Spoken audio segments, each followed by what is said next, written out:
So, good day, friends. This is Dr. Bob Hamilton, and you have tuned in today to the Hamilton Review, where kids and culture collide. Having you on out there listening to this podcast means a lot to me. I know that you are all busy people, and I take it very seriously that when you tune in. So, thank you for doing that. And today is going to be a special day. By the way, if you like what you hear, share it with friends. Tell your family, friends. Spread it far and wide, because every week I bring you great people, and today is yet another example of that, because I have with me today a very delightful woman by the name of Pam Lobley. Pam is a freelance writer. She wrote a book which is entitled "Why Can't We Just Play?" The subtitle is "What I Did When I Realized My Kids Were Way Too Busy." And this is but first of all, it's a very funny book, and it's a very great book. But anyway, we're going to get to her book in a minute. But author Pam Lobley, thank you for taking the time to be on the Hamilton Review. You are so welcome. I'm very happy to be here. Well, likewise, it makes two of us, two happy people. This is good. That's good. So I like to have my guests talk a little bit about who they are, a little bit about their life, where they grew up, a little bit about the things that happened in your life that caused you to want to be a freelance author, because there aren't too many people who are freelance writers out there. So Pam Lobley, the microphone belongs to you. Oh. And so tell us your story. Okay, thank you. So, I actually did not start out as a freelance writer. I always loved books and reading and writing, but I wanted to be an actress. I went to acting school. I became an actress, and I started working in comedy. That's where I really found my legs, was in comedy. And I met my husband. We were doing sketch comedy, improv comedy in New York City. And then when I started doing that, I started writing my own material. That's when I realized how much I liked writing and that I kind of preferred writing to acting, although I did both for a while. My husband and I got married and we had kids. And I always knew when I had kids, I wanted to stay at home as much as possible if I could. So that was really a good time to give up acting, because a lot of the acting that I was doing at the time was traveling. And I was writing, and I was enjoying motherhood. Um, I just loved those early years. I know they're exhausting for everybody, but I love them. And the one of the biggest challenges I thought about that time was I was surprised at how hard it was to keep your kids busy. Or I shouldn't say busy, occupied. Yeah. When they're 2 and 3 and 4, first of all, they're, destructive to property or themselves, so you constantly have to be all over them. Um, but, the days, dang, they feel long sometimes when there's nowhere to go and nothing to do and you're keeping your kids busy. So when they started going to school, kindergarten and first grade, it was great to have activities to sign them up for. They're going to play soccer once a week, or they're going to take a little karate class once a week, or all those things. And as a mom, it was great. It was like getting help, that they had stuff to do. But before long, those activities started taking over. And I didn't really notice it at first. And my older son, Sam, in particular, is so social that he constantly wanted to be doing things. So, fast forward, all of a sudden the kids are like 7 and 10, and my husband and I are exhausted. All we do is ping pong from one thing to the next. Like literally, he would come home from the city and stand at the stove and, like, shovel a few, like, spoonfuls of sloppy joe or whatever was for dinner that night, and then run out the door to a scout meeting or run out the door to the soccer game, and then everybody would come home at 8 o'clock and it'd be time for showers and homework. It was exhausting, but I figured this is how it was. I Everybody else was doing the exact same thing. We laughed about it. This is life, isn't it crazy? Until, one day, and this story is in the book, um, I was tucking my son Sam in, and at the time my 2 boys shared a room, and he just started crying. Hmm. Mm-hmm. And I said, "Oh my god, what's wrong?" He said, "I never have time to just play." Hmm. Now, I thought that all we did was play. I mean, I would pick them up from school, they would goof around with their friends on the playground for half hour, 45 minutes. We'd come home, they'd do homework. We didn't even really have the TV on very much because by the time they finished that, it was almost time for dinner. But all these things that he was doing, like Little League and soccer, and he was taking piano lessons, all those things that I thought were fun, those were activities that were structured. A grown-up supervised them, there were rules. So even though he was with his friends, it didn't qualify in his mind as playing. So play for him would be, I just, build a fort on the living room floor, or I go out in the backyard with my brother, and we just do, chaos for a half an hour and it's fun. Or I dress up in a cape and run around. Like all these things Yeah. that he would initiate autonomously and see through to its natural end without any supervision. Yeah. That was play. And that was almost completely absent from his life. So, of course, I felt like the world's worst mom, and I started rethinking, what does play mean and what are my kids not getting? And, I don't know if it's because of their personalities or because they were boys, but they really missed that aspect. And so I decided, that upcoming summer that we would just have no activities at all. Nothing. The only thing I think I my son was gonna go to Boy Scout camp, and, how can you not go to Boy Scout camp? So he did a week at Boy Scout camp, but Right. that was the only sort of structured thing that I made them do. I was worried, that they might get bored halfway into the summer. I know you're reading the book and you haven't finished it, so spoiler alert, they never got bored. Never got They bored. Okay. I mean, okay, I'm sorry. I take that back. They got bored all the time. They never wanted to return to the structure. Okay. So they would Okay. complain, "I'm bored. What should I do?" But if I ever said, "Well, we could," and suggest some activity, "Let's go to a museum. Let's go." No, forget it. Rather stay home and play. So, That's yeah, yeah. that's okay. So first of all, let me back up a little bit. Okay, so you, I like this. First of all, I think you're relating to a lot of people right now that the idea that we really do structure our kids so intensely and reflecting on as I'm reading your book, I'm reflecting on my life. Now you went back and you do have to kind of mention this, Pam, in this conversation right now. You kind of decided to really go back to the 1950s and you look at the 1950s in this idealized fashion, which makes me chuckle because I am, to a degree, a child of the 1950s, although more the early 60s, frankly, because I was not really cognizant of my age or what was going on in the 1950s, although I was born in the 1950s. But anyway, that age was a time where people, you talk about the perfect family. And so I don't know how much structure was happening in the 1950s. I can tell you as a child growing up, I grew up in a very unstructured, summertime was 3 months and it was full 3 months. It wasn't, now they're much more abbreviated. You realize that the kids are going back to Yes. school. It's more like 2 months now. But in when I was a kid, it went from kind of almost, right after Memorial Day to right after Labor Day. So you got a good chunk of time there. And they really were free times. And so to give us a little bit of background on why you chose the 1950s and by the way, I want you just listeners, everyone hearing this conversation, this is a very funny book. I can see how Pam and she was doing improv. Improv is really hard to do, by the way. You have to be pretty It, witty and pretty quick.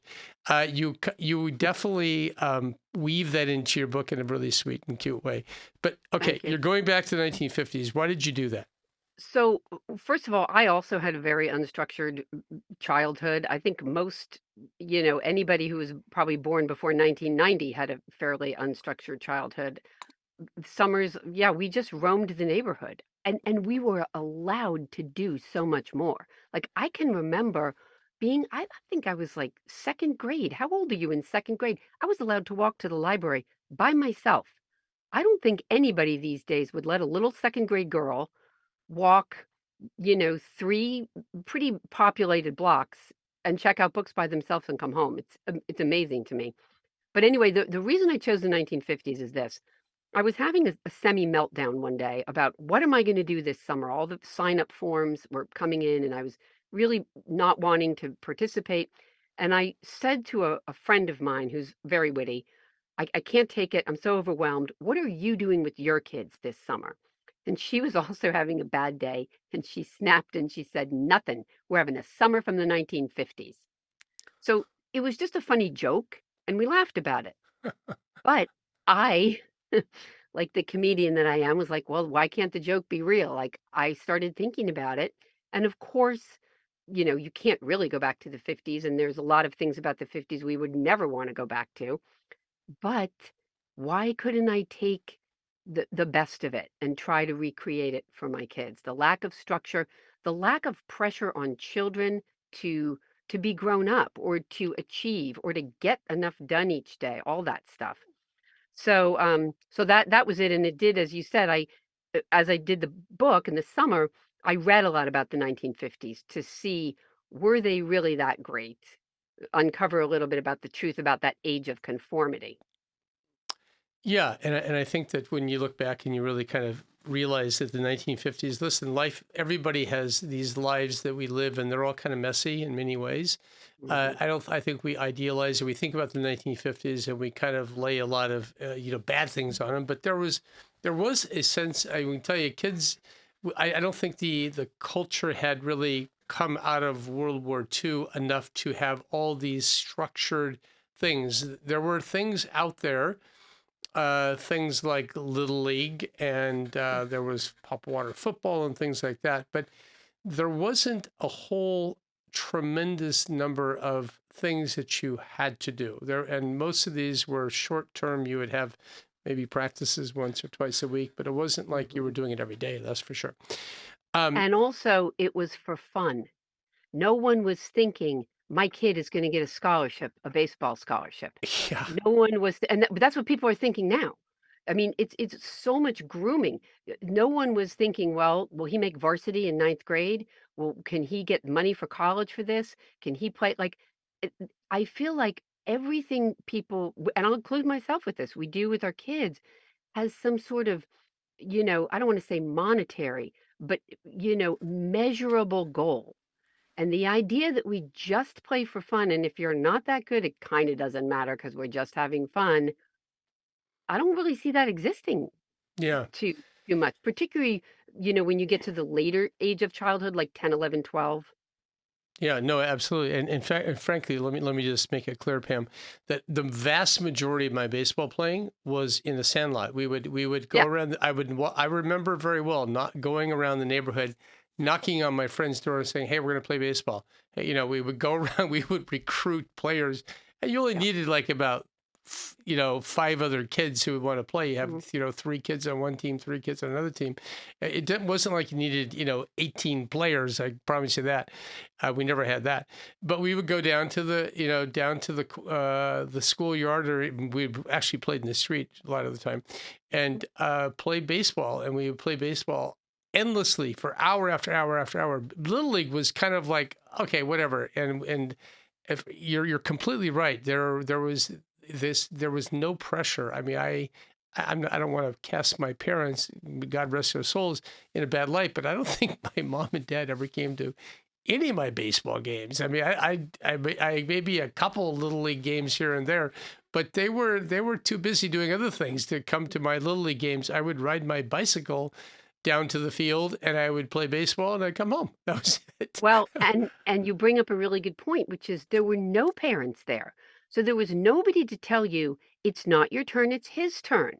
You had to negotiate and work out all that stuff yourself. So when Joe, was really out, but he said he was safe, it was up to all you guys to say, "That's ridiculous," and you had to fight and work it out, and these are such important skills that the kids don't learn now because parents are jumping in every second saying, "No, no, no, we have to share, and I have a" I mean, it's ridiculous, like, we can't trust our kids to just work it out.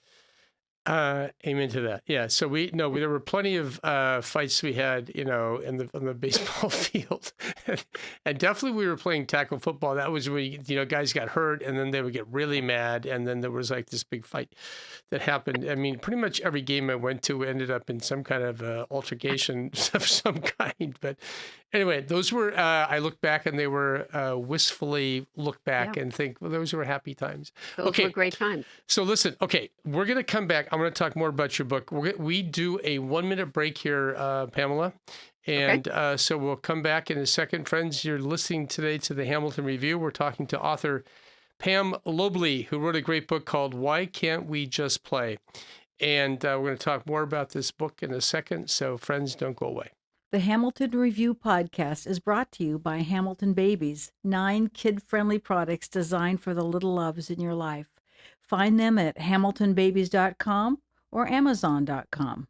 Also consider Dr. Hamilton's recently published book, 7 Secrets of the Newborn, available at Barnes & Noble, your local independent bookstore, and amazon.com. So, friends, welcome back to the Hamilton Review, where kids and culture collide. We're continuing our conversation today with author Pam Lobley, who wrote the book Why Can't We Just Play? Which is a quote from her son Sam, by the way. Mm-hmm. So, Pam, you decided not to do anything. So here you are. You're now the school term has ended.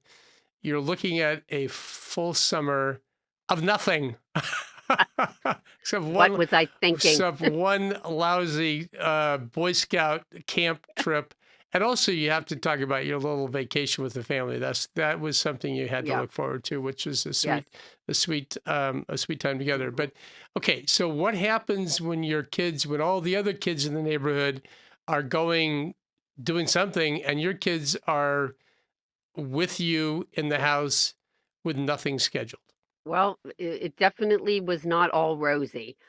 I think it's important when we talk about parenting anytime, but especially now when everything looks so perfect on Instagram, to really say that, boy, there's a lot of hard, long days. I mean, I can remember um, sometimes this is years ago when Oprah was on at 4 o'clock. I would turn on Oprah just to hear an adult talk. I just needed somebody intelligent to listen to for 15 minutes. But the summer started out great because we were all so happy just not to have the pressure, and it just felt so fun and such a novelty to I let them stay in their pajamas practically till lunchtime. They'd be playing, and I was getting some writing done while they were busy with their Legos. So the day would basically start out like that, pajamas, Legos, and mom doing some work. And then at some point, mid to late morning, I would make them go outside. My saving grace was our town pool. We have a pool in town that most everybody belonged to. It's not that expensive. It's really beautiful. And so the pool is there, but then all around it is grass.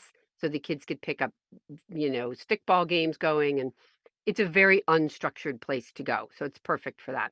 So we would go there, or I would try to go to a playground.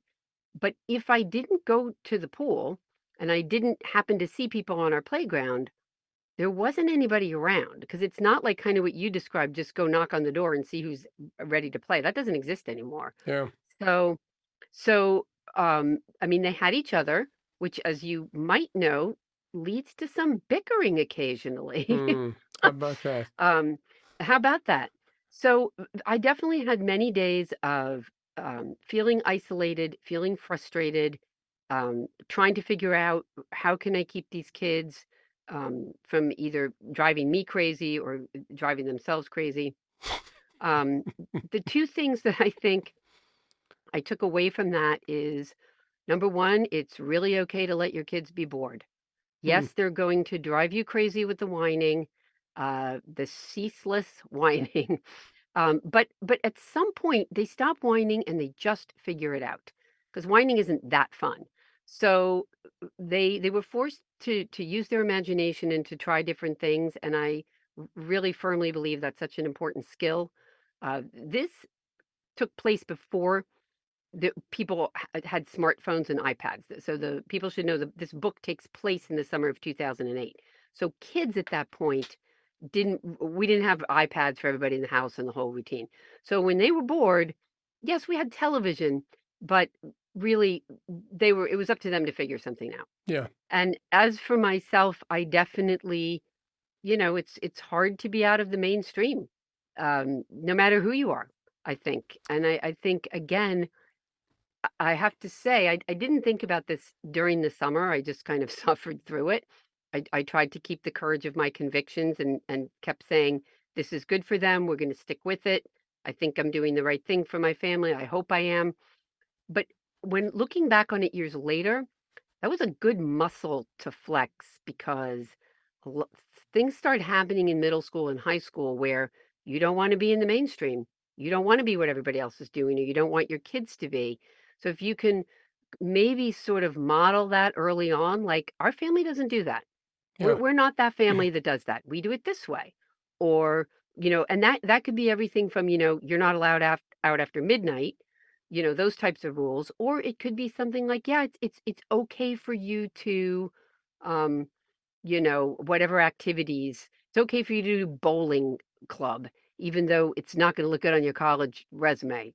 Do it anyway, it's fine. Yeah. So um so No, you, just you being able, you yeah. you talk about stepping out of the mainstream, and there was one little vignette where you were with a couple gals, and they were doing exactly the opposite you were doing. Their kids were scheduled up the wazoo, and they were kind of talking about they're doing this, they're doing that. The kids, they're having fun doing this, and I'm sure that there were, and you kind of talk about there were times where you doubted your this decision to do nothing for the one summer, and so, but you also say that when you step out of the mainstream, you're out of the mainstream. Okay, so what everyone else is doing was something that you knew you were getting into a different, you were going to do a completely different, you had a different plan.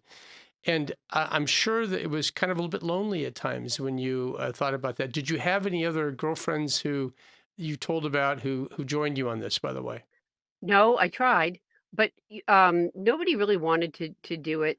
And the thing is too, I think that, and this goes back to, when you step out of the mainstream, I think one of the things you're doing is paying extra attention to your family. Because if everything was going great in the mainstream, you wouldn't be stepping out of the mainstream. Yeah, So so if you're stepping out, it's maybe because things weren't working. So I had to be honest with myself about, well, my kids really aren't happy doing this. But there were a lot of kids who were perfectly happy. Some kids love tons of structure. And so the other moms either didn't want to or weren't able to kind of go to the extreme that I did. So in that sense, it did feel kind of lonely. Writing about it helped my loneliness because I was working on the book as I was living it. I kept a journal, so that helped. And of course, my husband was really supportive. And I tried to, as much as possible, one of the themes in the book is just like slowing down and trying to appreciate the passage of time.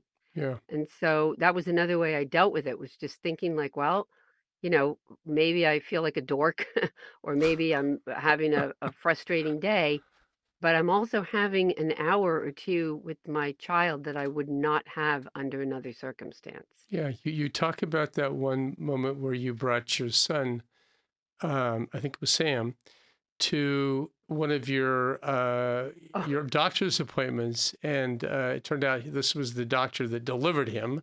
yes. And so you had this moment, and it was very sweet how you put it, because you said, the doctor walked out and said, "Oh my gosh, look how big you are, and you're growing. You're so, you're getting to be such a big boy, and all this stuff." And he was going, "Yeah, I'm a big boy," and he was the doctor who delivered him, and that Yeah. was like this moment that you thought, I'm so happy my son is here to participate in this, rather than being in some crazy practice somewhere, off Mhm. alone by himself with his other people. It was just this very special moment that would not have happened Yeah. had he been in some kind of a structured activity.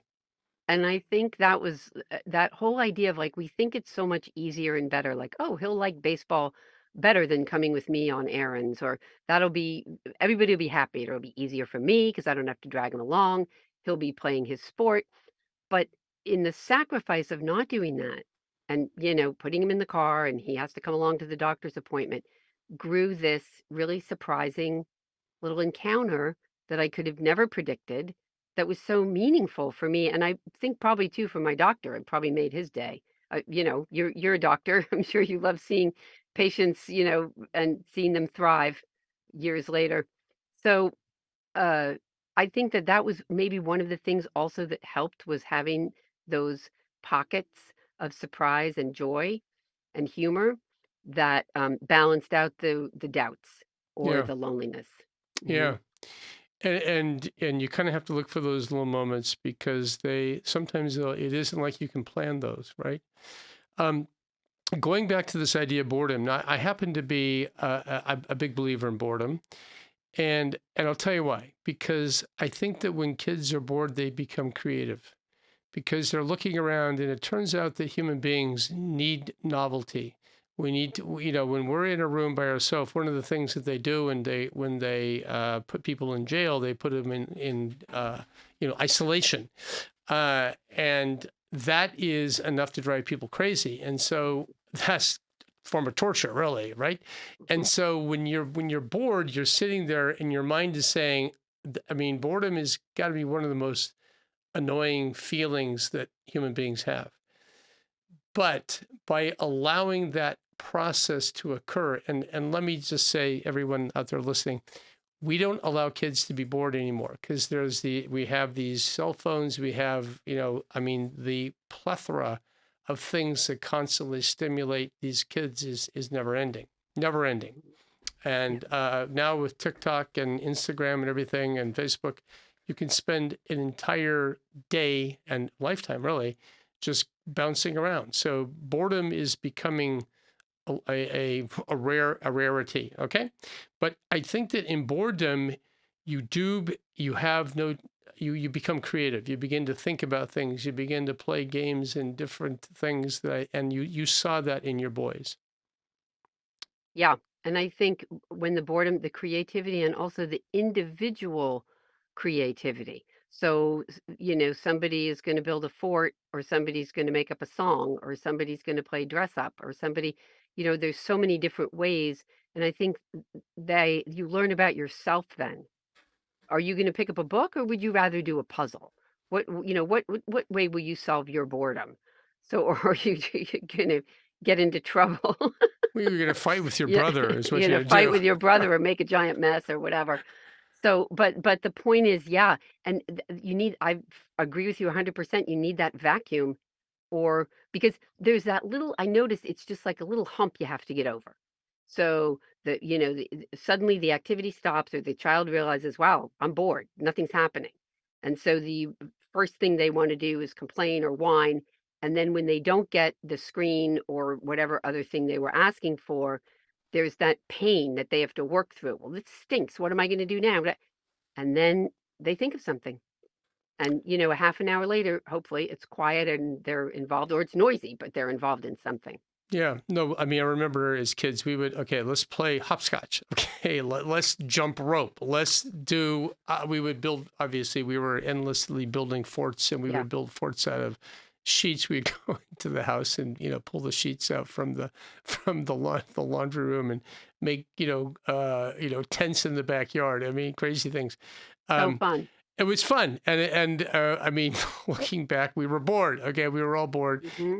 but we had to make our own play because that's just the way it was in our family. Hmm. We didn't have that. There was nobody driving us around. I can tell you that. Yeah. Pam, looking back, okay, so you finished this summer of unstructure. I do want you to kind of make a little comment about, because I think it's a very sweet chapter about your family's annual vacation to the beach. Tell us a little bit about that story. So, when the kids were babies and little, my parents had an idea that we should take an extended vacation, a week at the beach in North Carolina, which was kind of reachable by all our different families, um, just to come together under one roof. And we started that practice. And my the thing there was a lot of great things about it, but one of the great things about it was that my kids would not have really seen their very much of their cousins if we didn't do that because they live in North Carolina, another one lives in Maryland, we live in New Jersey. So there was a time every year when they would could come together and play, ride bikes, swim in the ocean, whatever, play cards on the table or the floor. And they bonded and they got to know each other. And now that I'm older too, I see that my how important it was for my parents to spend that time with their grandkids and to see them and also to spend time with their adult children because they didn't see us that often. So it was a great kind of foundation of family life. And sometimes speaking of boredom, I would think, my gosh, we're doing this again. Is everybody sick of it? But it's interesting now how they all look back on those years as something really special and important. I'm trying to think of what I'm trying to say, just like a crystallization of part of their childhood, Yeah. Like a touchstone, I would a guess I would call it. touchstone. Yeah. That's it. That's the word. And yeah, I mean, we had a little bit of that in our family as well. And I think that whether you go to the same place or just be together as a family, these are really critical things. And cousins, you mentioned how you mentioned cousins several times in that chapter. How cousins are magical. They are. This is a very interesting relationship in beings have is with their cousins. I'm so glad you mentioned that because I grew up with no cousins. My dad didn't have any siblings. He had a sibling that was killed at the end of World War II.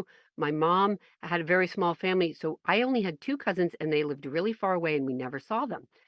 My husband comes from a big Italian family with a million cousins, and he has so many hilarious stories about the cousins. Yeah. And so when we had kids and we had cousins nearby, because I still have his family of cousins, it was such a wonder to me to see how my kids could not wait to see their cousins, Yeah. how exciting it was. It is a magical relationship. Yeah, yeah, it's like a sibling, but not.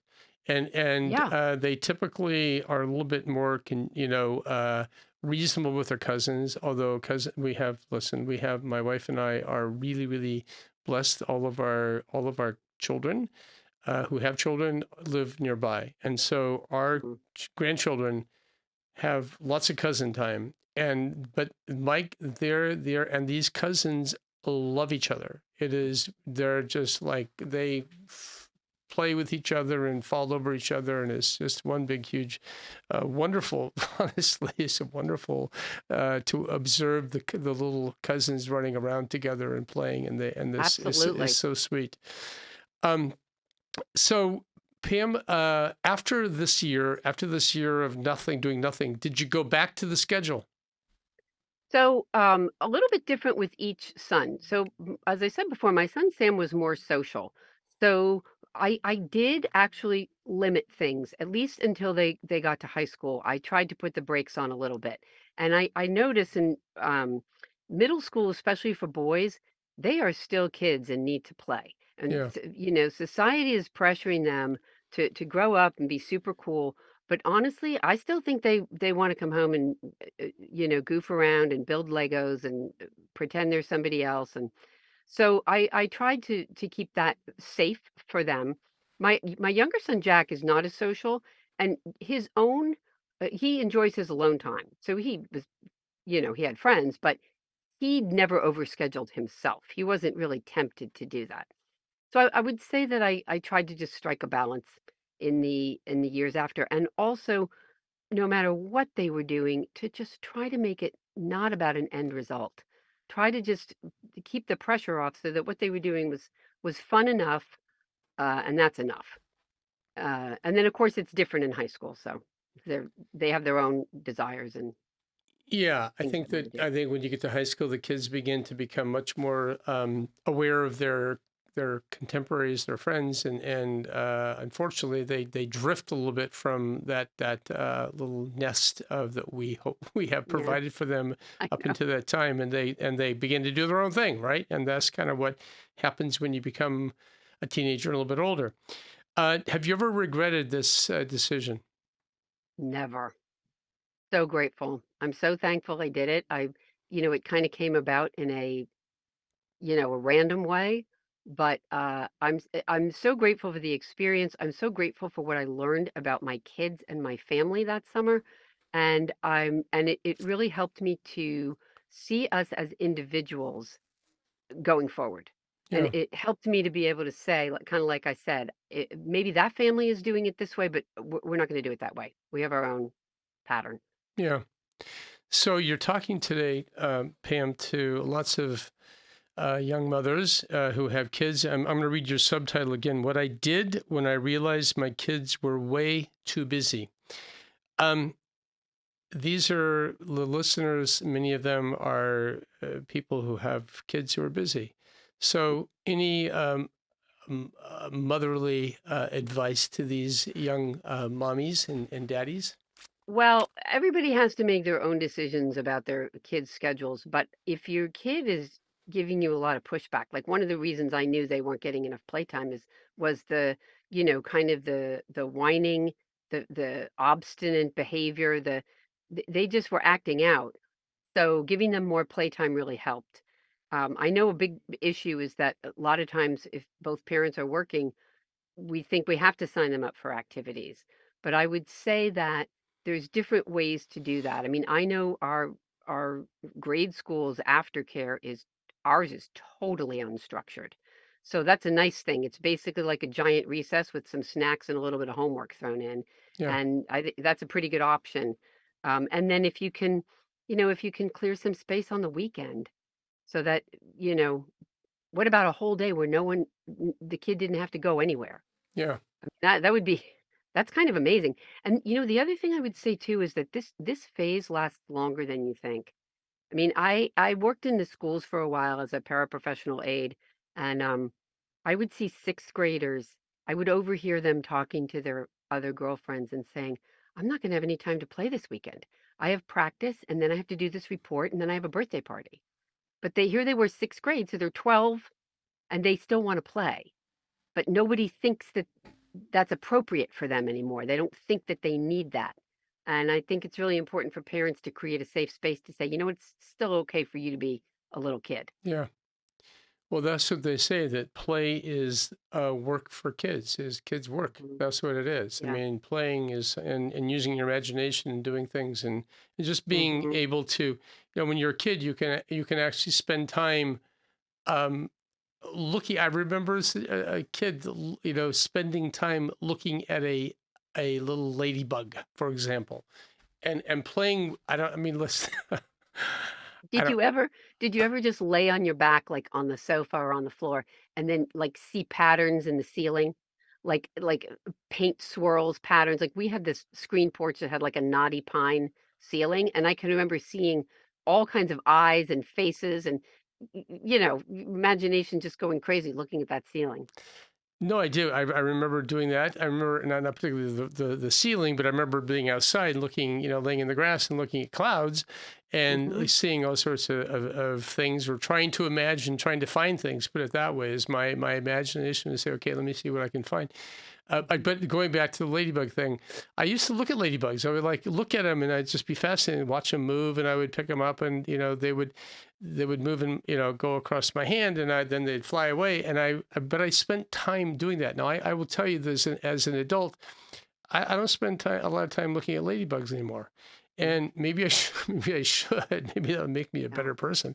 But, when you're a kid, you have that time. You have those moments. You should have those moments where you can do that. And if you're completely structured for every second of the day, you're gonna walk right by the ladybugs, right? hmm, yep, And yep. everything else. And the old adage, you got to stop and smell the roses. I keep trying to do that. And I'm doing a better job, by the way. I am doing a better job. That's great. But It's it's I think it's a constant something we constantly have to remind ourselves. We need renewal all the time in that aspect of reminding yourself, stop and stare at a cloud or take a breath. Mm. amen to that. So Pam, we're gonna leave it right there. Okay. Again, friends, the name of the book is "Why Can't We Just Play" by Pam Lobley. She spells her name Pam, Pam, Lobley. Subtitle: Why I Did what I did when I realized my kids were way too busy. By the way, you got a lot of nice reviews here. Amy Chua, who's wrote the book, The Battle Hymn of the Tiger Mom, said that the book was smart, funny, insightful, and refreshingly honest. And that is so true. She also wrote, you'd think that Pam Lobley and I would be opposites, Tiger Mom versus Play Mom, but I loved and totally related to her determination to parent against the tide. Entertaining and endearing, this book reminds us that parenting can be at once the most absurd, the most humbling, and the most deeply rewarding thing any of us will ever do. Amen to that. Man, I'll tell you, that's so true. It's so true. Parenting has a lot of humility wrapped in it. I can tell you that.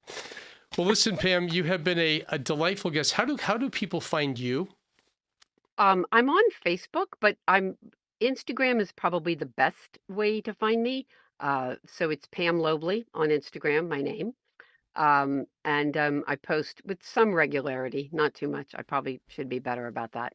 So those are the two best ways. The best place. Okay. So Pam Lobley, and that's on Instagram. Okay. On Instagram, so that's how you find Pam.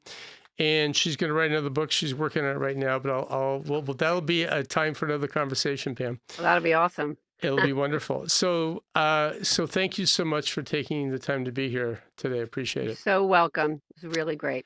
And friends, thank you for tuning in to the Hamilton Review. It's been a pleasure having Pam Lobley on the show. Pick up her book, Why Can't We Just Play? You'll find it to be wonderful. First of all, it's very funny. And next is she throws out a lot of great ideas. So pick it up. And friends, until next time, thanks for your attention. Thanks for being here. Take care. Bye-bye. You have been listening to the Hamilton Review, where kids and culture collide. Thank you for allowing us to be a part of your day. Tune in again next week on Apple Podcast. Rate and comment and tell a friend.